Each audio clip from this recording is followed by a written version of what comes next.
Welcome to Study Loop.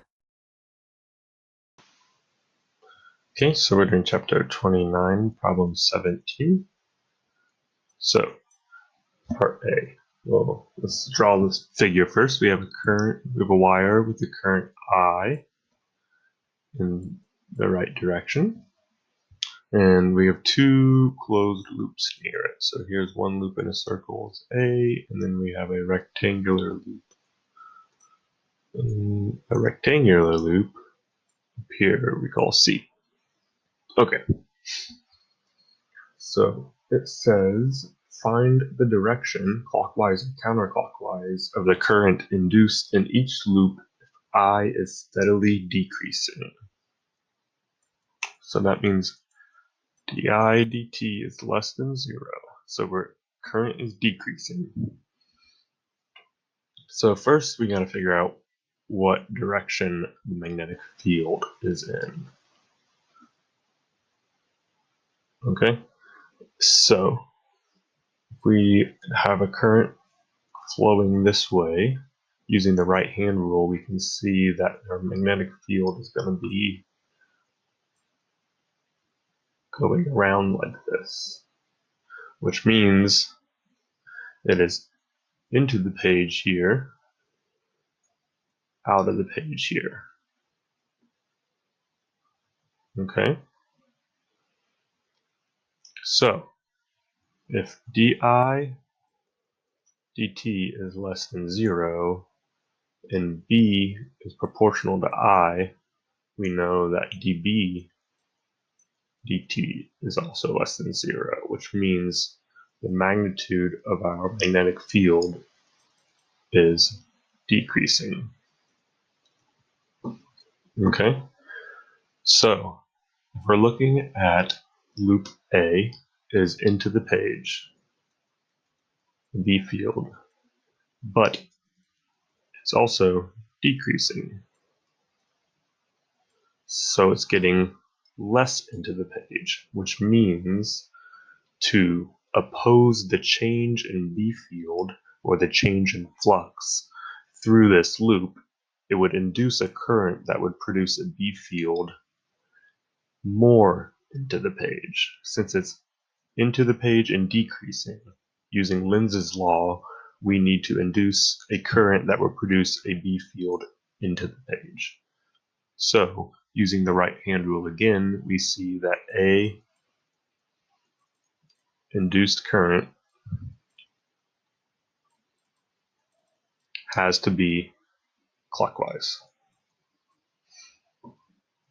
So now, if we're going to C, the only difference is we're out of the page.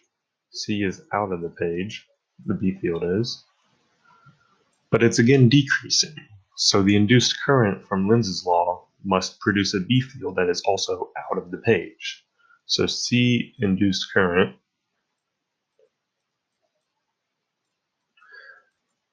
is counterclockwise, just the opposite of A. Awesome. So part B says, while I is decreasing, what is the direction of the net force that the wire exerts on each loop? Okay, so the force of a magnetic field is given as QV cross B or I cross B. Okay, so if we're looking for just the direction of the force, first of all, let's look at C. I'm going to redraw it over here. So if I is this way, these arrows are representing the current. Oops, sorry. We already said that the induced current in C is counterclockwise. So these are representing the current. And the B field is out of the page. Okay. So now we can find the direction of the force for the bottom part here by taking the arrow I drew here and cross that with out of the page. Using the right hand rule, we see the force is down. Okay. we do it over here on the right side of the loop, we'll see that the force, when we cross it, is to the right. And now we can see at the top, it's to the up, and to the left, it's to the left. Okay? Now, the left and right side are going to cancel each other out because they have the same exact radial dependence, if we think of this as the wire. But the top side is farther away from the wire than the bottom side, which means the B field is going to be less. So that means the net force has to be towards the wire. So F net on C is towards the wire.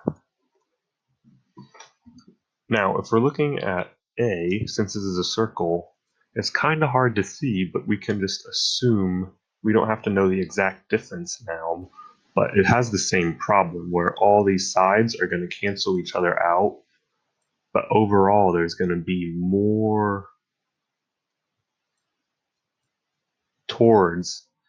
force pointing towards the wire up here that have a stronger magnetic field because of the radial dependence.